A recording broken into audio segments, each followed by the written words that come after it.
창세기 23장은요, 매우 특별한 장입니다. 왜냐하면 성경 전체에서 드물게 한 사람의 죽음과 또 그 장래 이야기를 한 장 전체에 걸쳐서 자세하게 기록하고 있기 때문인데요. 겉으로 보면 23장은 슬픔의 기록처럼 보입니다. 그러나 성경은 이 장을 통해서 상실의 아픔을 말하고 있는 것이 아니라 죽음의 자리에서도 하나님의 약속을 붙들었던 아브라함의 믿음을 보여주고 있습니다. 아브라함에게 있어서 사라의 죽음은요, 단순한 사건이 아니었죠. 성경은 매우 담담하게 사라가 127세에 죽었다라고 말하지만요, 그 한 문장 안에는 긴 세월을 함께 걸어온 부부의 이야기, 그리고 믿음의 여정, 또한 인간적인 슬픔이 모두 다 담겨져 있습니다. 여러분 어떠십니까? 믿음의 사람에게도요, 슬픔은 찾아옵니다. 믿음이 있다고 해서 고통이 사라지는 것은 아니더라고요. 그러나 중요한 것은요, 그 슬픔 앞에서 우리가 어떻게 반응하느냐입니다. 아브라함은요, 슬픔 속에서도 무너지지 않았습니다. 그는 그 자리에서 다시 굳건히 또 일어나는 모습을 오늘 말씀 안에서 보여주고 있죠. 그리고 단순히 감정을 표현하는 데서 멈추지 않고 현실적인 행동으로 나아갑니다. 사라를 장사할 땅을 찾기 시작한 것인데요, 그는 에브론이 소유한 밭과 그리고 그 안에 막벨라 굴을 매장지로 삼고자 합니다. 처음의 상황은 매우 순조롭게 진행되죠. 에브론은 아브라함에게 이 땅을 그냥 무료로 드릴게요, 그냥 가져가세요 라고 말합니다. 인간적인 관점에선 여러분 어떻습니까? 땅을 그냥 준대요. 이거 매우 좋은 제안이잖아요. 그러나 아브라함은 그 제안을 받아들이지 않습니다. 오히려 정중하게 거절하고, 그리고 오늘 본문 9절에 보면 충분한 대가를 받고 막벨라 굴을 내게 달라고 요청합니다.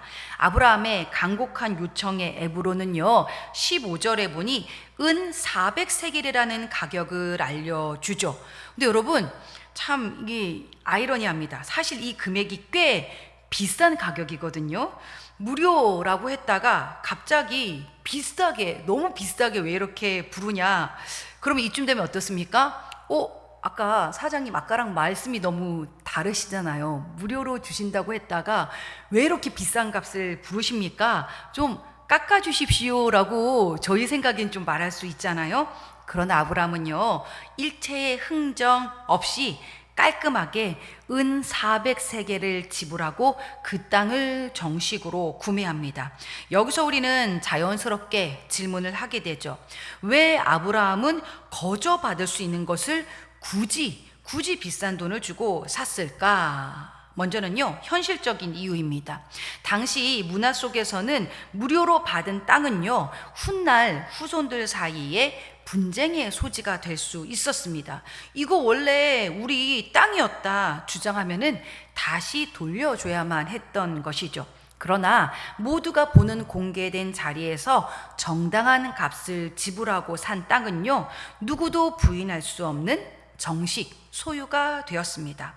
아브라함은요, 단지 장례만을 치르기 위해 무덤을 구한 것이 아니었습니다. 그는요, 자신의 다음 세대를 위한 후손들을 위해서 확실한 터전을 마련하고 싶었던 것입니다. 즉 성경이 말하고자 하는 바는요, 바로 아브라함의 믿음이었습니다. 하나님은 이미 아브라함에게 이 땅을 그의 후손에게 주시겠다라고 약속하셨잖아요. 근데 여러분 어떻습니까? 바로 내 때에, 내가 살아있을 때에 이 땅을 하나님께서 주시겠다 약속하셨으면은 그렇게 이렇게 대가를 지불하고 살 수 있겠다 생각할 수 있지만은요, 먼저는요, 창세기 15장에서 하나님께서 이미 이 땅을 주긴 줄 텐데 400년 후가 될 것이야 라고 이미 창세기 15장에 아브라함에게 말씀을 하셨습니다. 이쯤 되면 여러분 어떠세요? 이 땅을 내가 지금 대가를 엄청 비싸게 주고 지불을 했다 하더라도요, 내 때에 이 전체가 내 땅이 될 수가 없는 거예요. 사실 좀 허무하지 않습니까? 그런데 어때요? 다시 말해 아브라함은 자신이 살아있는 동안 약속의 완전한 성취를 보지 못할 것을 이미 알고 있었는데요. 그럼에도 불구하고 그는요, 막벨라구를 비싼 대가를 치르고 구입했다라는 것이죠. 이 땅은 아직 약속 가운데 있지만 언젠가는 반드시 현실이 될 것이다. 비록 나는 다 보지 못했을지라도 하나님은 반드시 이루실 것이다. 이것이 바로 아브라함의 믿음이었다라는 것입니다. 믿음은요, 눈에 보이는 결과를 보고 움직이는 것이 아닙니다. 믿음은 아직 보이지는 않지만 하나님의 약속을 붙들고 먼저 행동하는 것이 바로 믿음입니다. 믿음은요, 완성된 열매가 아니라 작은 혹은 어쩌면 보이지 않는 작은 씨앗으로 시작됩니다. 씨앗이 어떻습니까, 여러분? 작잖아요. 눈에 잘 띄지 않죠? 땅 속에 이렇게 훅 묻어버리면 아무 일도 일어나지 않는 것처럼 보여요. 그러나 어떻습니까? 그 씨앗 안에는 분명한 생명이 숨겨져 있습니다. 때가 되면 반드시 열매로 나타나게 되는 것이죠. 아브라함이 막벨라구를 산 사건이 바로 그런 씨앗이었습니다. 사람들의 눈에는 단순한 거래처럼 보였지만 심지어 굉장히 큰 손해를 치룬 그러한 거래처럼 보였지만 하나님의 눈에는요, 약속이 현실로 이어지는 씨앗, 믿음의 첫 발걸음이었다라는 것이죠. 이와 같은 믿음의 모습은요, 또 다른 선지자 예레미야에게도 여러분 나타납니다. 예레미야는 어떻습니까? 나라가 무너져가는 시대에 살았습니다. 예루살렘이 이미 포위됐어요. 백성들은 포로로 끌려가는 상황이었죠. 누가 봐도 모든 것이 다 끝난 것처럼 보이는 시대였습니다. 그런데 하나님께서는요, 그런 상황 속에서 예레미야에게 이상한 명령을 내리십니다. 어떤 명령이요? 바로 땅을 사라는 거였어요. 오, 여러분, 이게 지금 말이 됩니까? 전쟁 난리통에 이미 다 우리나라 망했는데 이 망해가는 나라에서 땅을 사라는 거예요. 사람의 눈으로 보면 도저히 이해가 되지 않는 행동이잖아요. 아니, 지금 나라가 멸망하고 있는데 무슨 땅을 사느냐, 이 말이 나올 수밖에 없잖아요. 그러나 예레미야는 순종하여 아나돗의 밭을 구입합니다. 왜냐하면 그는 상황이 아니라 하나님의 약속을 보고 있었기 때문입니다. 그는요, 하나님께서 반드시 이 땅을 다시 회복시키실 거라는 그 분명한 약속을 신뢰했습니다. 그래서 그가 여러분 유명한 고백을 하잖아요. 전쟁으로 인해서 땅이 다 폐허가 되어 있는데 그 폐허가 된 땅을 바라보며 예레미야 애가 속에서 이런 고백을 합니다.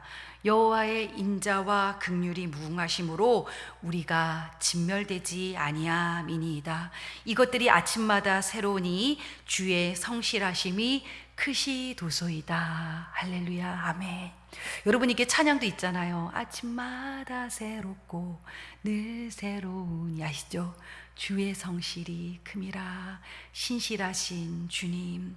어떻습니까? 이 찬양의 고백만 보면은 뭔가 굉장히 평화롭고 아름다운 아침에 하나님 앞에 감사를 올려드리는 찬양 같잖아요. 근데 막상 현실을 보면 어떻습니까?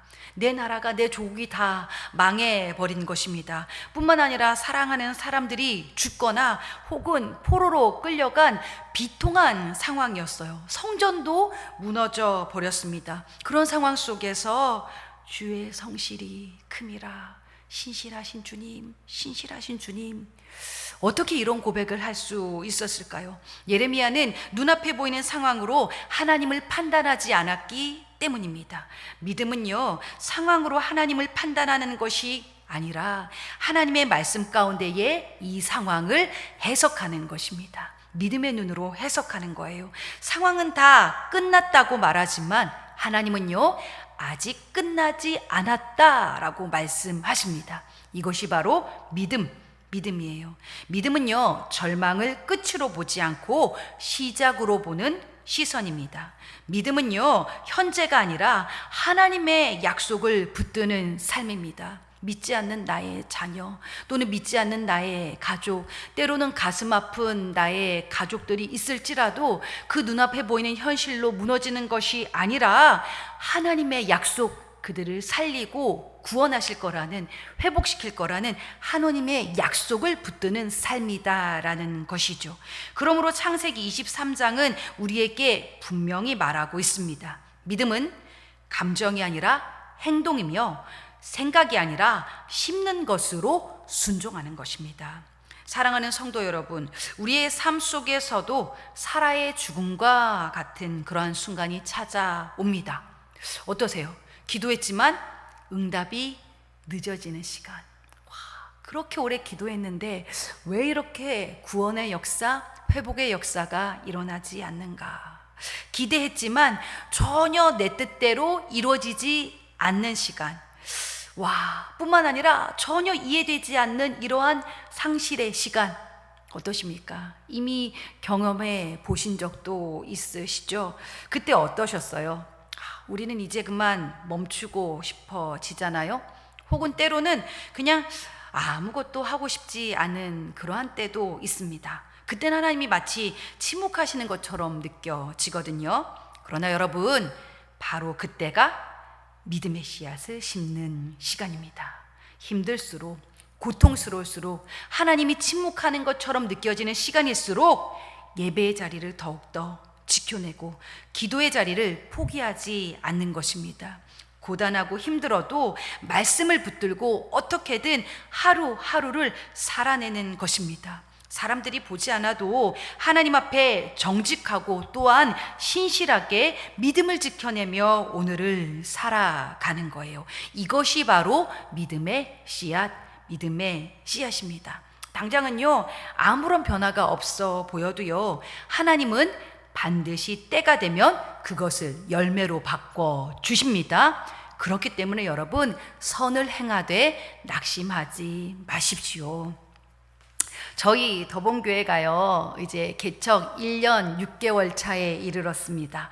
특별히 처음에 딱 개척을 했을 때에 어린아이들이 딱 한 명밖에 없었어요. 저희 집 선율이. 아무도 없는데 저희가 그때 뭘 했냐면요, 잠옷실이 막 곰팡이로 얼룩져 있어서 저 잠옷실을 핑크색으로 도배를 했습니다. 아무도 없는데.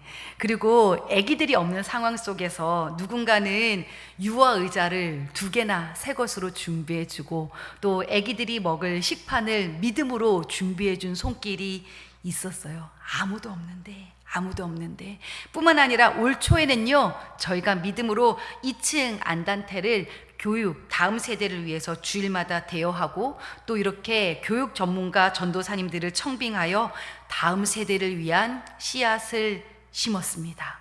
모두가 말이 안 된다고 했어요. 지금 뭐 하는 거냐고 했어요. 큰 교회들도 교육부서가 문을 닫는 이 시대에 이 지하 개척교회에 어떻게 다음 세대가 올까? 근데 어떻습니까? 믿음으로 심는 이 과정들이 물론 누군가에게는 무모하게 보여질 수도 있었을 것입니다. 그런데요, 제가 지난 주일에 이렇게 교육부서를 보면서 참 감사했습니다. 우리 잠옷실에 요즘 뭔가 뽀시래기들이 이렇게 뽁짝뽁짝한 모습을 볼 수가 있어요. 저희 잠옷실이 어느 순간 어린이집 같더라고요. 풍성하다. 뿐만 아니라 뒷줄에 이렇게 어린이들을 위한 의자를 앉혀 놓았는데, 이번 주에 또 전도를 했어요. 새신자도 와가지고 의자를 더 추가로 놓는 기쁨도 있었고, 방문자 청소년들도 와가지고 이 교회에는 멋있는 사람 많다고 이 교회 다니면 안 되냐고 엄마한테 요청도 했다고 합니다. 그렇게 여러분, 또 뿐만 아니라 2번째 여름 성경학교를 준비하는데요, 저희가 다음 세대에 원래 믿음의 씨앗을 많이 심습니다. 작년에는 아이들 6에 교사가 13명이었거든요. 거의 1대2의 교육의 수준이 매우 높죠. 올해는요, 현재까지입니다. 아마 더 늘어날 것으로 예상되는데, 유치부에서 어린이들이 현재까지 참석 인원 11명이 되었습니다. 2배 이상의 부흥. 뿐만 아니라 지원한 교사가요, 전도사님들 포함 총 17명입니다. 여러분, 교사가 17명이면 대형교회입니다. 아시죠? 거의 대형교회 지금 성경학교를 하는데요. 어떠십니까? 기대가 되어져요. 기대가 되어져요. 믿음으로 심는 그 자리에는요, 반드시 하나님의 선한 생명의 역사가 맺어집니다. 아브라함이 산 막벨라 굴은요, 이후에 이삭과 야곱까지 그곳에 묻히며 결국 믿음의 조상들의 무덤이 되었고, 하나님의 약속이 실제로 시작되는 첫 증거가 되었습니다. 사람의 눈에는 너무나도 작아 보였을지 모르지만 하나님의 역사 속에서는요, 매우 중요한 시작점이 되었던 것이죠. 그렇기 때문에 여러분, 오늘을 살아가는 우리의 고백도 동일해야만 합니다. 주님, 당장은 보이지 않지만 낙심하지 말고 오늘도 믿음으로 심겠습니다. 지금 당장은 이해되지 않아도 그래도 하나님의 약속을 꼭 붙들겠습니다. 그렇게 아브라함처럼, 예레미야처럼 오늘도 믿음으로 씨앗을 심는 우리 모두가 되어지기를 주님의 이름으로 축복합니다. 이러한 부분들을 생각하시면서 창세기 23장 말씀을 우리 한 절씩 교독하도록 하시겠습니다. 제가 먼저 읽겠습니다. 사라가 127세를 살았으니 이것이 곧 사라가 누린 횟수라. 사라가 가나안 땅 헤브론 곧 기럇 야브라의 죽음에 아브라함이 들어가서 사라를 위하여 슬퍼하며 애통하다가 그 시신 앞에서 일어나 나가서 헷 족속에게 말하여 이르되 나는 당신들 중에 나그네요 거류하는 자이니 당신들 중에서 내게 매장할 소유지를 주어 내가 나의 죽은 자를 내 앞에서 내어다가 장사하게 하시오. 헷 족속이 아브라함에게 대답하여 이르되 네 주여 들으소서. 당신은 우리 가운데 있는 하나님이 세우신 지도자이시니 우리 묘실 중에서 좋은 것을 택하여 당신의 죽은 자를 장사하소서. 우리 중에서 자기 묘실에 당신의 죽은 자 장사함을 금할 자가 없으리이다. 아브라함이 일어나 그 땅 주민 헷 족속을 향하여 몸을 굽히고 그들에게 말하여 이르되 나로 나의 죽은 자를 내 앞에서 내어다가 장사하게 하는 일이 당신들의 뜻일진데 내 말을 듣고 나를 위하여 소알의 아들 에브론에게 구하여 그가 그의 밭머리에 있는 그의 막벨라 굴을 내게 주도록 하되 충분한 대가를 받고 그 굴을 내게 주어 당신들 중에서 매장할 소유지가 되게 하기를 원하노라 하매 에브론이 해 족속 중에 앉아 있다가 그가 해 족속 곧 성문에 들어온 모든 자가 듣는 데서 아브라함에게 대답하여 이르되 내 주여 그리 마시고 내 말을 들으소서. 내가 그 밭을 당신에게 드리고 그 속의 굴도 내가 당신에게 드리되 내가 내 동족 앞에서 당신에게 드리오니 당신의 죽은 자를 장사하소서. 아브라함이 이에 그 땅의 백성 앞에서 몸을 굽히고 그 땅의 백성이 듣는 데서 에브론에게 말하여 이르되 당신이 합당히 여기면 청하건대 내 말을 들으시오. 내가 그 밭값을 당신에게 주리니 당신은 내게서 받으시오. 내가 나의 죽은 자를 거기 장사하겠노라. 에브론이 아브라함에게 대답하여 이르되 내 주여 내 말을 들으소서. 땅값은 은 400세겔이나 그것이 나와 당신 사이에 무슨 문제가 되리이까. 당신의 죽은 자를 장사하소서. 아브라함이 에브론의 말을 따라 에브론이 해 족속이 듣는 데서 말한 대로 상인이 통용하는 은 400세겔을 달아 에브론에게 주었더니 마므레 암 막벨라에 있는 에브론의 밭 곧 그 밭과 거기에 속한 굴과 그 밭과 그 주위에 둘린 모든 나무가 성문에 들어온 모든 해 족속이 보는 데서 아브라함의 소유로 확정된지라. 그 후에 아브라함이 그 안에 사라를 가나안 땅 마므레 암 막벨라 밭굴에 장사하였더라. 마므레는 곧 헤브론이라. 이와 같이 그 밭과 거기에 속한 굴이 헷 족속으로부터 아브라함이 매장할 소유지로 확정되었더라. 아멘.